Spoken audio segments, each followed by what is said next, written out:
Naktį Zarasų rajone netoli Dusėtų iš šiuo BMW važiavusių 5 žmonių gyvi liko tik 2. 34 vairuotojas sužalotas nesunkiai. Šiandien iš ligoninės paleistas ir jau sulaikytas. Policijos teigimu, su prokurorais bus prašoma teismo leisti jį suimti. Automobilyje šalia sėdėjusi nepilnametė liko sveika. Ja kaip ir vairuotojai išgelbėjo saugos pagalvė. 20, 24 ir 30 metų vyrų gyvybės nusinešusios avarijos priežastys, anot Zarasų policijos vadovo, alkoholis ir greitis.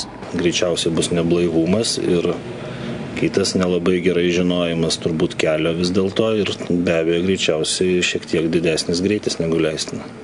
Brolio BMW vairavo Vilnietis. Manoma, kad jis užtilties kaimo apylinkių gerai nežinojo, pasuko ne tuo keliu, mėgino gręžtis, mašinos nesuvaldė ir trenkėsi į medį.